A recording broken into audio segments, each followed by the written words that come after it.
Nuli kalau hasalit makampe mabedural hansi ma hoy na usia sa alekat. Haimlum. Hemluin. Bapa mama hemluin oh.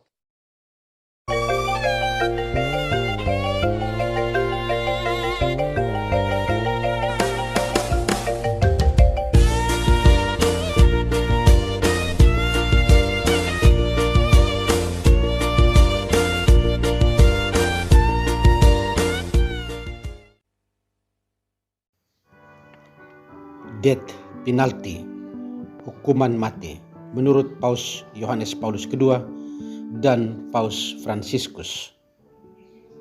Yang pertama menurut Paus Yohanes Paulus II. Paus Yohanes Paulus II secara tegas menolak hukuman mati atau death penalty. Hal ini tertuang dalam ensikliknya Evangelium Vitae yang diterbitkan pada tahun 1995. Dalam ensikliknya ini, Bapak Suci Paus Yohanes Paulus II menegaskan bahwa kejahatan apapun yang dilakukan oleh seorang penjahat sekalipun, hukuman mati bukanlah satu-satunya jalan keluarnya. Betapapun kejam dan kejinya seorang penjahat sekalipun, sangatlah tidak manusiawi apabila dibalas dengan hukuman mati. Paus Yohanes Paulus II ingin mewartakan kepada setiap orang Katolik budaya kehidupan yang berhadapan dengan budaya kematian. Inilah perjuangan moralitas sabda Injil jangan membunuh. Manusia yang manusiawi dan bermartabat tidak dapat memperlakukan sesamanya yang berseberangan dengan tujuan keilahian. Yang kedua menurut Paus Fransiskus.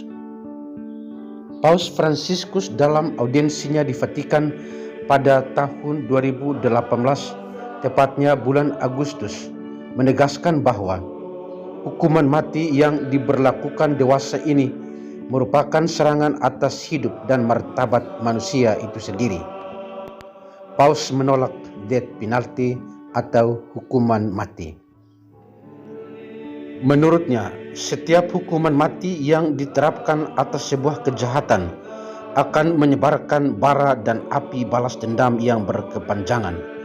Oleh karena itu, hukuman mati atau death penalty tidak bisa diterima, sebab hukuman mati menyerang martabat manusia itu sendiri. Yang ketiga, ajaran kitab suci. Saya mencoba mengutip beberapa kutipan teks kitab suci yang juga menolak hukuman mati atau death penalty. Ada banyak teks kitab suci yang menceritakan tentang bagaimana Allah menghargai dan melindungi martabat manusia. Dalam Perjanjian Lama misalnya, kitab Kejadian bab 4 ayat 1 sampai 16 menceritakan tentang pembunuhan Habel oleh Kain sang kakak. Motif pembunuhannya sederhana saja, karena iri hati. Setelah Kain membunuh adiknya Habel, Allah berfirman, "Sesekali tidak. Barang siapa membunuh Kain akan dibalas kepadanya 7 kali lipat." Bandingkan Kejadian bab 4 ayat 15. Allah yang tidak ingin membalas pembunuhan dengan pembunuhan. Allah sungguh menghargai martabat manusia. Inilah bukti keberpihakan Allah.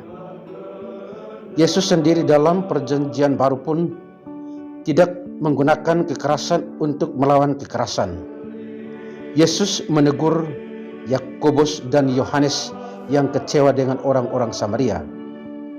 Kedua murid Yesus ini ingin menyuruh api turun dari langit untuk membinasakan orang-orang Samaria. Bandingkan Lukas bab 9 ayat 54 sampai 55.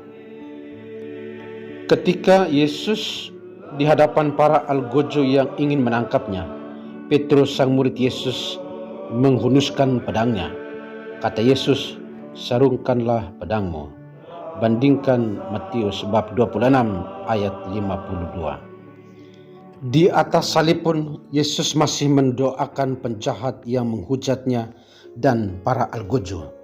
Ampunilah mereka sebab mereka tidak tahu apa yang mereka perbuat. Inilah budaya kehidupan yang diajarkan Yesus kepada para muridnya berhadapan dengan budaya kematian.